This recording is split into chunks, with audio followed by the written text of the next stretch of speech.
Okay, hello mga ka-Shih Tzu. So, welcome back sa ating channel, yung Equival TV. So, ngayong hapon, bakante tayo. Kaya pag-uusapan natin yung tanong ng ilang ka-Shih Tzu natin kung paano ba malalaman yung um, aso kung lavender o hindi.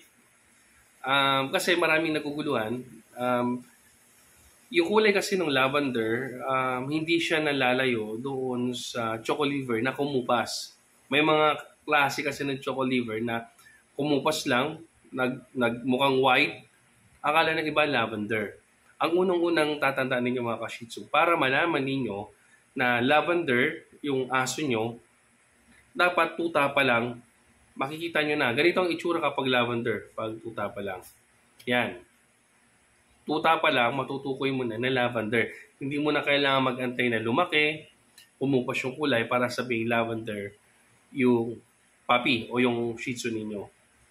Pangalawa, para matukoy na lavender yung Shih Tzu ninyo, kung yan merong PCCI, makikita mo meron siyang bloodline o meron siyang dugong blue kasi ang hindi nang alam ng iba, yung lavender galing din yan sa blue. Ang pinagmulan niyan, blue. At ang kulay ng lavender, para siyang choco liver din na kumupas, pero ibang-iba yung kulay niya. Hindi siya brown. Yung pagkakulay niya may parang ash. Yan, ash. Parang ganito, nakakita na ba kayo doon sa mga babae, nagpapakulay sila ng blonde, brown, di ba? Yung blonde, kapag ginamitan niya ng ash blonde or ash brown, mas maganda ang kulay. Diba? Parang mas elegante tingnan. Ganon din doon sa lavender. Kapag itinabi mo yung lavender, kasi yung lavender, liver nose din naman yung lavender eh. Liver nose siya. Liver nose. Ang kulay ng ilong niya, hindi dark. Hindi dark. Nagiging dark lang ang ilong kung lavender line na choco liver. Okay lang yon. Pero kung lavender talaga siya, medyo may ash o may pagkakupas ang pagiging liver nose niya kumpara sa isang choco liver lang. Ang ganito ang itsura ng choco liver na kumupas.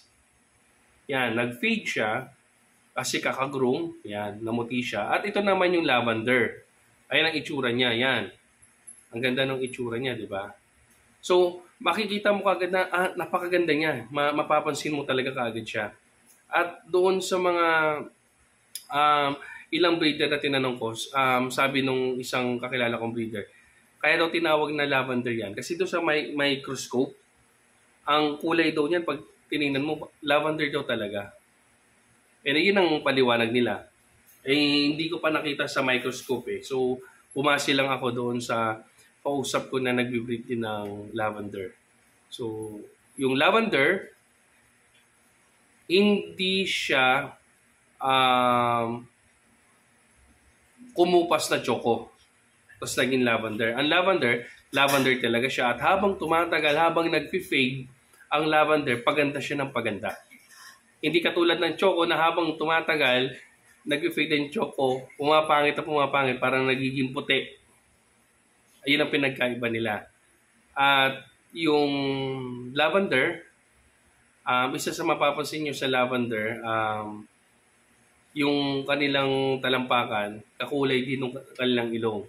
Liver nose din yan, pero kung baguhan ka talaga sa pagla-lavender, mahihirapan kang tukuyin. Kasi marami sa online yan, ginagawa nilang modus na para maibenta, ginagamit na nila yung term na lavender line, kahit hindi naman lavender line, ginagamit din nila yung term na lavender yan, kasi mukhang lavender nga naman.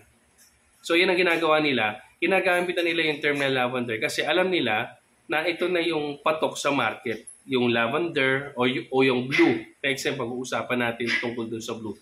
Ayun yung mga nakakaakit na sa pandinig, lavender line, nakakaakit sa pandinig o sa mata kapag nabasa nila. So ingat kayo doon sa mga nagbebenta at gumagamit ng ganong term. Kaya nasisira yung may hindi mo maiiwasan na merong mga buyer na nagdududa talaga kung lavender or blue. yung binebenta mo. Kasi sawan-sawa na sila sa mga ginagawa ng mga breeder-breederan. Ang tawag ko dyan nagpapanggap na breeder ng lavender pero hindi naman talaga nila naiintindihan yung ibig sabihin ng lavender. Meron kasing tricolor, naglabas ng kakaibang kulay, lavender na kagad sa kanila. Ipopost nila kagad lavender. Kasi dati, balik tayo year 2018, kahit mukhang lavender pa yan at kahit tunay na lavender pa yan, hindi yan kinukonsider na lavender dati kasi kailangan ng DNA test. Sa Orivit sila nagpapa-DNA test, pinapadala yun sa Australia. Tapos antayin mo yung result. Ganon dating ginagawa, kaya magastos. Dahil ngayon dito sa Pilipinas, na-develop na ng mga breeder at marami na nagbe-breed ng lavender, kaya madali nang matukoy kasi marami na nagbe-breed noon kasi iilan lang at hindi pa familiar yung ibang breeder talaga sa lavender. Kaya kahit wala ng DNA test, madali na nilang malaman kung ano talaga ang totoong lavender. Lalo na kung pagkita mo sa PCCI, may mga history na mga magulang nila o mga lolo't lola nila mga blue. Lavender talaga yan kasi, ayun nga, ang sabi ko, ang hindi alam ng karamihan na galing din sa blue ang lavender. Meron ngang sa DNA test, meron ngang lavender ang itsura, liver nose yung ilong pero lumabas dun sa result, blue siya. Kaya nga pinagtalunan namin ng isang breeder dito sa Marikina kasi ang lumabas dun sa DNA test ng aso niya, blue yung aso niya. Pero yung kulay ng ilong, liver. 'Di ba? Liver. Tapos ang kulay ng aso niya, ash, may pagkaabo na pagka-brown. Pero kaya kung mahina ang mata mo, makikilala mo siya as a liver. Pero blue talaga yon. So nakakalito, no? Pero madali lang naman kapag meron ka ng lavender, madali mo nang matukoy. So sa susunod, pag-usapan natin yung ibang klase ng kulay ng blue kasi mayroong mga blue na gray lang. 'Di ba? Igawin natin topic yan kasi may iba na blue pero hindi gray ang kulay niya pero consider sila sa blue. So ngayon, pag-usapan natin yung lavender lang. So ayan, madali silang matukoy. At unang-una, dapat hingi kayo ng picture nung maliit sila kasi puppy pa lang, makikita na kagad na lavender sila. Pangalawa, doon sa PCCI, may pamilya ng mga blue. Iba pa kasi yung may lumalabas din ng mga lavender, chamba. May lumalabas na gano'n na chamba. Hindi nila alam ang history nung inahin nila. Halimbawa, walang papel.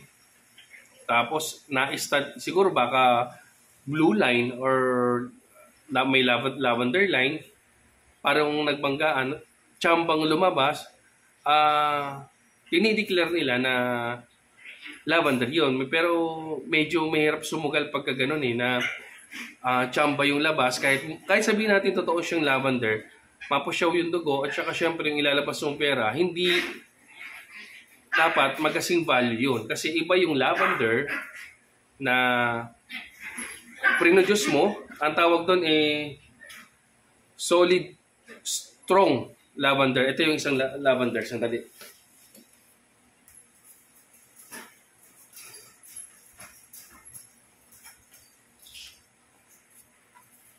Ito siya.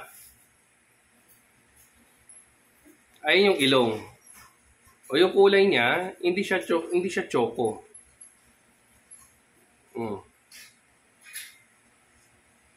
Ayan. Lavender yan. Ayun sinasabi ko, yung ilong nila is liver, pero may pagka-ash yung ilong nila, may pagka-abo. Hindi basta tsokolate ang kulay ng ilong. Ayan ang lavender. Kasi kaya sila ganyan, kasi may dugo silang blue. Yung mga lavender, may dugong blue yan. Ayan. So, balik ko muna siya.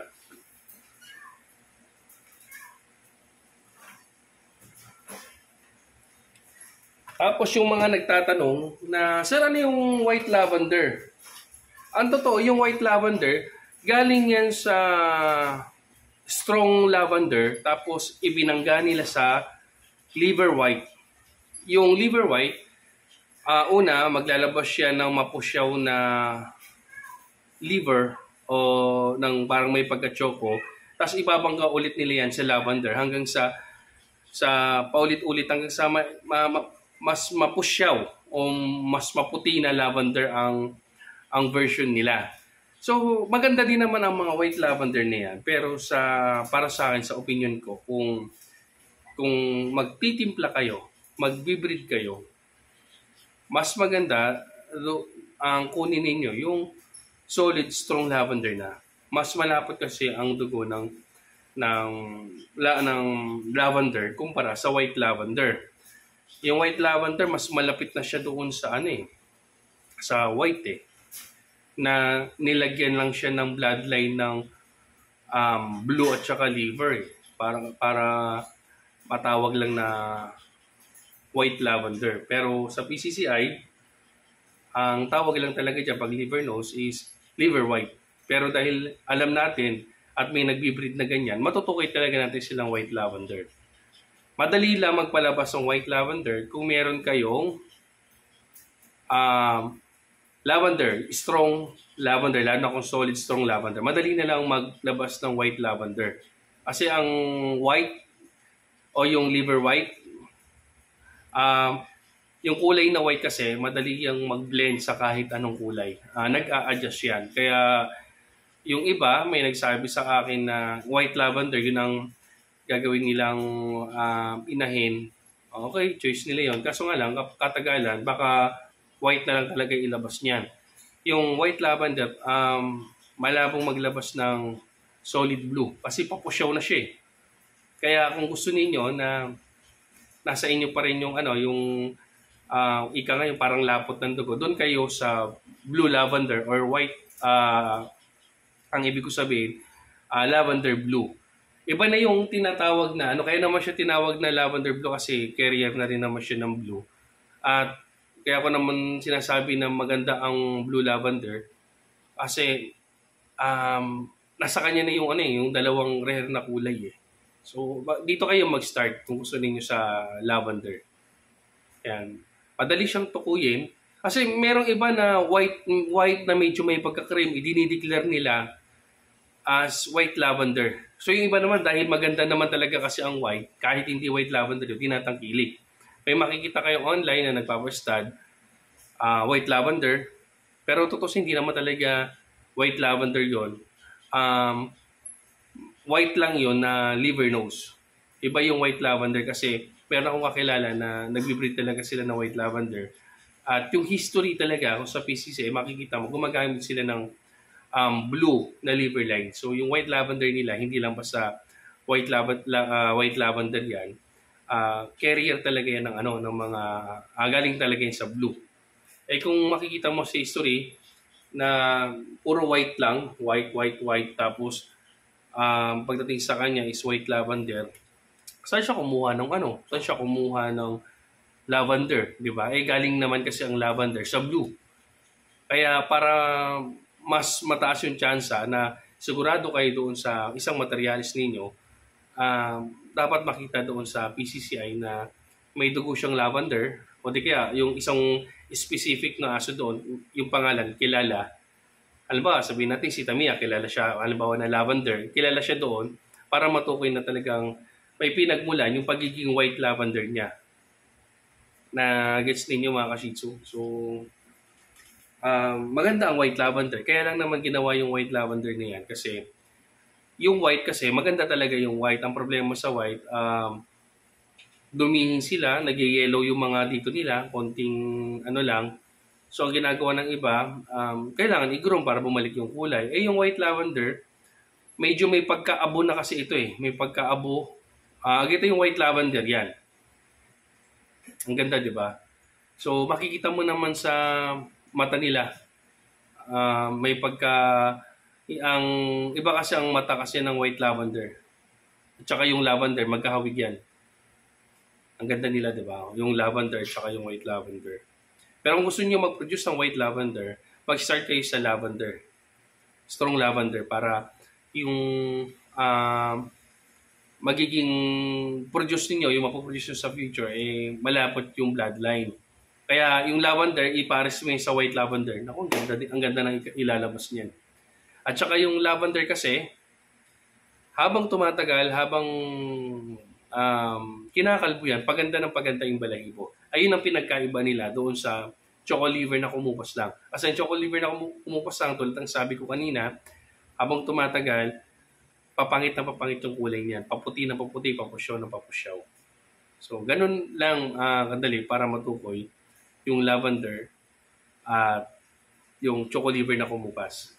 So, kung meron kayong ganong aso sa bahay niyo, tingnan niyo, baka yung mga tuta ninyo dyan, kahit chamba pa yan, baka mamaya lavender yan.